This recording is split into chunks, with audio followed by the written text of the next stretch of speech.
Bien. Hoy continuamos con la serie de los 3 mensajes. Este es el último. Y se titula Nadie despierta solo. Pues hace 2 semanas habíamos contemplado una verdad maravillosa, ¿no? Primero descubrimos que estamos hechos de polvo de estrellas, que el universo vive en nosotros, que somos parte de una historia mucho más grande que nosotros. Y hace 2 semanas, eso fue hace 4 semanas, hace 2 semanas dimos un paso más allá y hablamos de que el Cristo no solamente es alguien a quien admiramos, es una conciencia que vive dentro de nosotros y puede despertar dentro de nosotros, ¿no? Aprendimos que el reino comienza en el espacio que hay entre ustedes y yo, por ejemplo, tú y yo. Y hoy llegamos al final de ese recorrido y quiero hacerle una pregunta bien sencilla. ¿Puede una persona despertar completamente sola? ¿Puede una persona despertar el Cristo interno completamente sola? Y, en mi opinión, yo creo que eso no sucede. Eso es muy difícil. ¿Y por qué? Porque nosotros vivimos en comunidad. Siempre hemos vivido en comunidad. Nuestros antepasados vivían en comunidad. Nuestros ancestros biológicos vivían en comunidad por millones de años. O sea que nosotros no somos muy diferentes desde el punto de vista biológico y evolutivo a esa realidad, ¿no?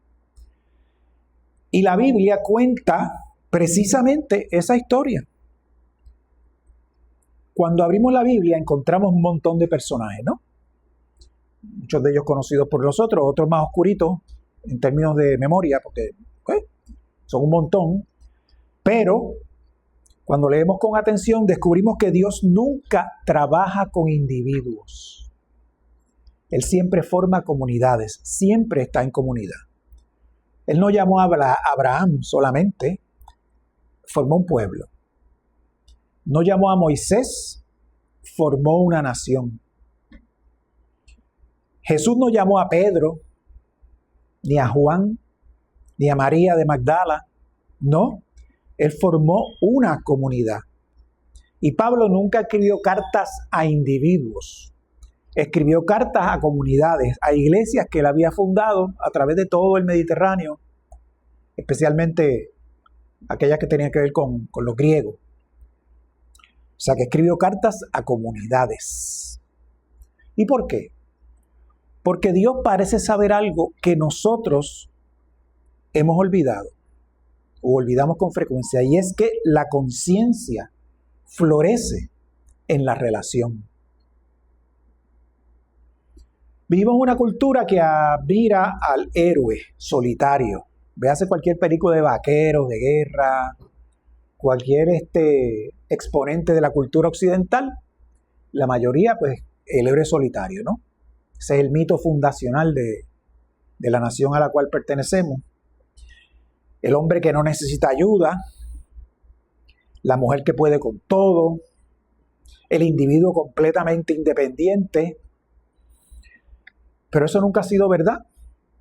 Nadie aprende a hablar solo, nadie aprende a amar solo, nadie aprende a confiar solo y nadie aprende a perdonar solo. Nadie despierta espiritualmente solo. La ciencia nos dice algo fascinante. Lo primero es que una estrella puede iluminar. Aunque de aquí la vemos bien pequeñita y no ilumina casi nada, pero muchas de ellas forman una galaxia. Y esas estrellas permanecen unidas por una fuerza invisible. La gravedad, la materia oscura, lo que ustedes quieran. Lo mismo ocurre con el cuerpo. Una neurona solita no produce ningún pensamiento. No produce conciencia. Ahora, millones de neuronas conectadas hacen posible que yo pueda tener esta conversación con ustedes, que ustedes me puedan escuchar, que la puedan entender, que nos podamos comunicar de un nivel bien profundo, simbólico, muchas veces difícil de explicar. Y la divinidad siempre ha trabajado así, no crea grandeza aislada, crea conexiones. Y el reino de Dios no es solamente una colección de personas buenas, el reino de Dios es una red de personas que aprenden a amarse unos a otros. La semana pasada dijimos algo bien importante, ¿no? Que el Cristo despierta en mi conciencia. Hoy yo quiero añadir algo. El Cristo madura cuando entra en relación. El que despierta en mi conciencia, fantástico. Pero ¿cómo madura? ¿Cómo se ejercita? ¿Cómo se afina esa conciencia? En la relación que tenemos con los demás. Es bien fácil sentirse espiritual cuando uno está solo. Bueno, te ora, medita, está allá en la soledad, la imagen del gurú en la montaña, que todo el mundo va a buscar sabiduría y su opinión. Pero lo difícil es amar cuando alguien nos contradice, cuando nos llevan la contraria. Lo difícil es escuchar cuando nos están hiriendo verbalmente. Comprender cuando alguien piensa bien distinto a nosotros. Eso es bien difícil. Allí es donde el Cristo deja de ser una idea esotérica quizá, podamos llamarlo así, y se empieza a convertir en algo real, en vida. Pablo utiliza la palabra edificar. Cuando él dice edifíquense unos a otros. No significa solamente animar, significa construir. Todos somos arquitectos e ingenieros. Con nuestras palabras construimos cosas.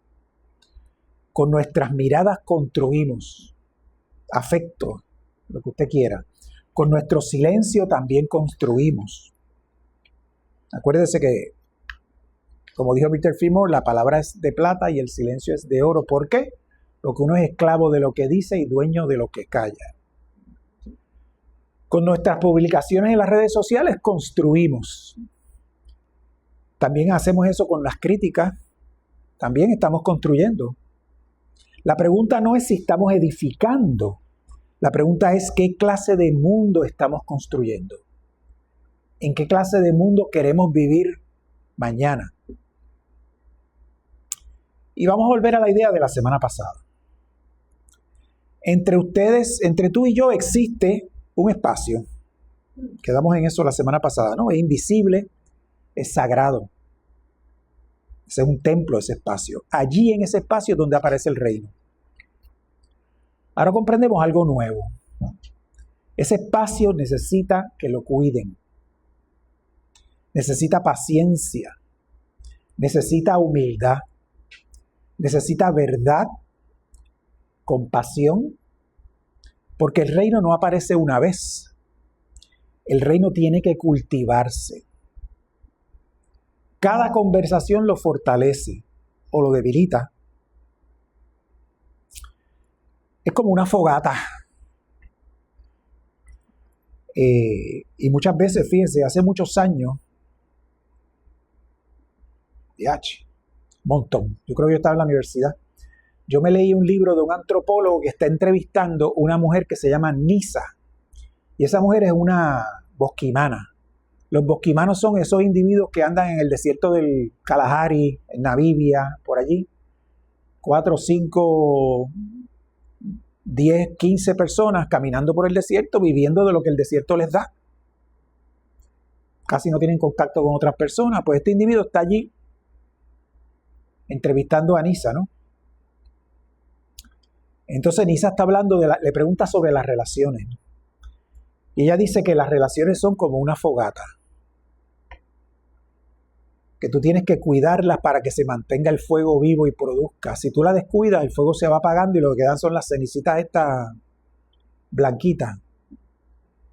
Y uno tiene que estar constantemente cuidando esa fogata para que se mantenga alumbrando, para que puedas cocinar allí, para que pueda servir de punto de encuentro entre todos ellos por la noche y conversar y tener sus bailes y sus costumbres, ¿no? Y sus cosas. Y asimismo ese espacio que hay entre nosotros es como si fuera esa fogata, que hay que cultivarlo y hay que cuidarlo. Cada conversación fortalece eso, como dije, o lo debilita, dependiendo del contexto de esa conversación, ¿no? Imagínese que cada persona que usted se encuentra lleva un cartelito al frente y ese cartel solamente dice una frase: ayúdame a recordar quién soy. Con cada persona que te encuentras que tenga un cartel que diga ayúdame a recordar quién soy. Y eso exactamente es lo que hacía Jesús. Él no veía solamente pescadores, él veía apóstoles. Él no veía solamente recaudadores de impuestos, los odiados recaudadores de impuestos, ¿no? Él veía discípulos. Él no veía solamente pecadores, él veía a hijos e hijas de Dios.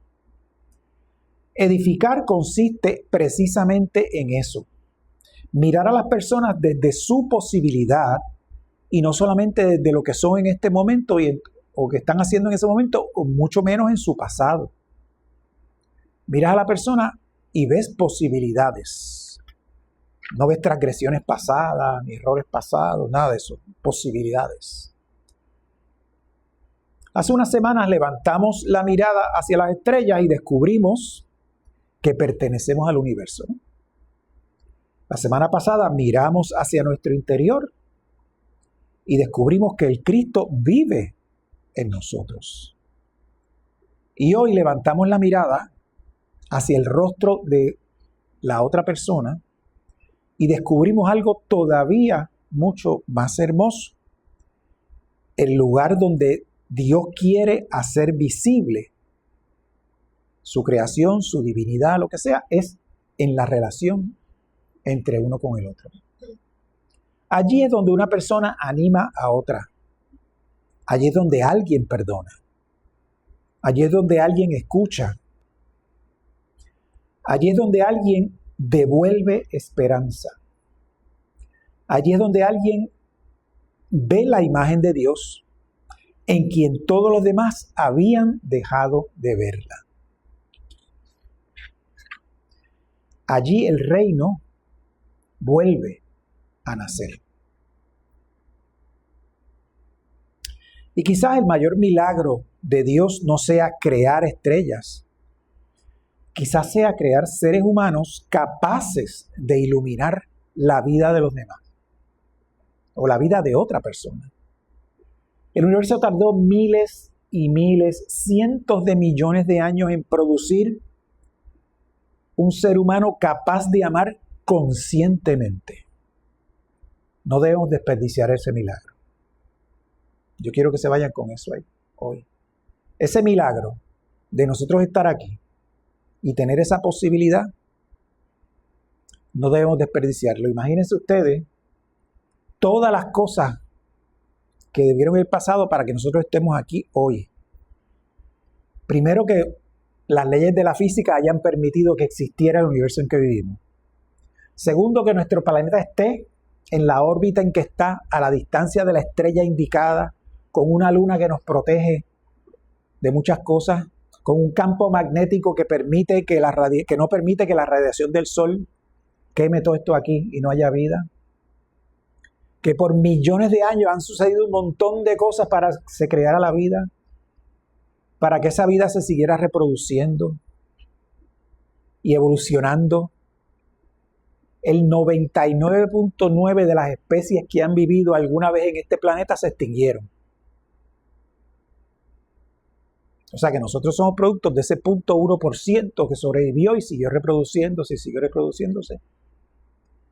El milagro de que todos nuestros ancestros se hayan unido y hayan producido vida y se hayan transmitido esa genética por generaciones, miles de generaciones, hasta que papi y mami se encontraron y en el momento adecuado, ¡puf!, aquí estamos nosotros. Eso sí que es un milagro. Y es, Nanette dice que no es milagro y eso es verdad. Los milagros son cosas que nosotros no podemos explicar. Eso es un milagro. Pasó algo, no lo podemos explicar, pues eso es un milagro. Porque todo está ahí ya. Así es que no desperdiciemos ese milagro. Nuestra vida es un milagro y no la podemos desperdiciar. Dios los bendice.